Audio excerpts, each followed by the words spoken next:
In this video, I'm going to aim to ease your concerns about potentially buying a used electronic drum kit, give you some helpful tips and tricks, and make sure that it doesn't blow up in your face and leave you without any drums to play on at all. So let's start with this. Should you be concerned about buying a used electronic drum kit? Well, let's think about this. It's not as complicated as buying a used car. There are far fewer things to go wrong. But of course, there are still some electronic components. That's why they're electronic drums. And it's going to be a bit more of a risk than an acoustic drum kit because despite some of the adverts out there that say very reliable drum kit, there's not really anything that can go wrong. I mean, you might shear a bolt or like snap a tom holder if you're throwing it down the stairs, but pretty much acoustic drums, they're fairly bulletproof really, as long as you don't drive over them. Electronic drums are where it gets a little bit more interesting because, of course, pads can fail, leads can fail, brains can fail. I'm sure I know all about that myself. So what should you be looking for when you're buying a used electronic drum kit specifically? Well, it's here we come to the balancing point of the fact that the cheaper drum kits tend to be less modular and it's harder to replace individual parts on them, to expensive drum kits tend to be far more modular, and if a pad breaks you can go out and buy another pad, but of course the cost is going to be much higher because it's a much more expensive piece of kit. However, as a percentage of the overall item, replacing a pad on something like my Roland TD30 is going to be only fractional, whereas if you have to throw the entire kit away, then you're going to feel kind of quite deflated, and also it's pretty wasteful and you're going to have to start from scratch. So that's always a balance. If you're looking at a specific model of electronic drum kit online, you've done a bit of research, it's always worth just going on to Marketplace, probably eBay as well, and just taking a look to see if there's anything that you can find spare part wise. Let's say the brain fails, can you get a spare one? Let's say the snare drum fails, can you get a spare one? And also the main thing as well, it's a bit cheaper, but it's a really important thing, is that the cheaper kits tend to come with a wiring loom or wiring harness, whereas the expensive kits tend to come with individual leads.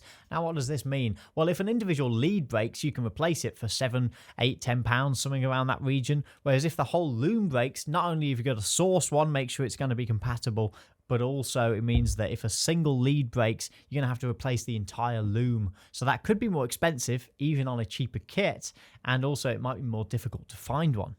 But with all this said, how reliable are used electronic drums? Well, I'm going to use myself as an example. I've bought and sold probably around 10 or 12 electronic drum kits in the past 10 or 12 years.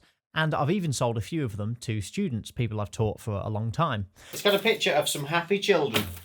Now, one example is a Roland TD11 that I sold to somebody about 5 or 6 years ago. It was used when I bought it, in good condition, and they've never had a single problem with it. I'm still in contact with them now, still play it, and it works perfectly, never had a single fault. My Roland TD30 here, I bought that 11 months ago, and I took quite a big risk with it. Now, if you don't know, the TD30 was once Roland's kind of, I don't know if it was quite their flagship, but it was maybe the one down, the TD50 being their absolute ultimate kit of the time. And I paid over £2,000 for this kit. Big risk. Now, why was that a big risk? Well, if the brain had failed on it the day after I bought it, since I bought it cash off eBay, I wouldn't have really had any comeback on that. It could have failed, and a replacement brain for a TD30 is over £1,000, or at least it was at the time. So I took a huge risk, because if that had failed, nothing I could do about it, replace the brain and move on with my tiny life.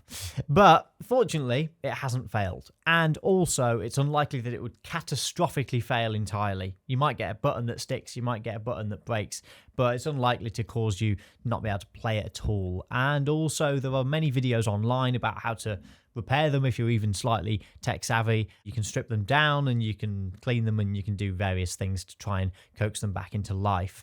Also, I can get the spare parts fundamentally. So whatever would happen, it's not going to be a total write-off. It's not going to be a total loss, because I fundamentally can get the parts. It's just finding one at a good price if I needed to.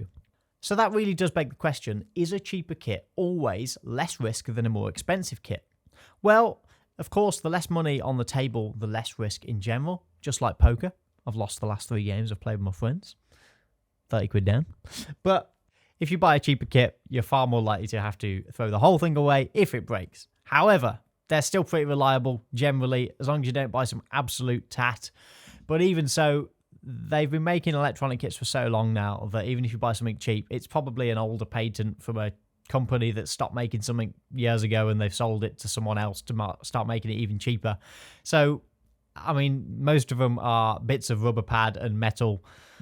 They're not really that technical. And if you're buying it cheap, you're probably less concerned about really the resale value and things like that. That being said, you buy a more expensive kit, the chance of it maintaining far more residual value is a lot higher.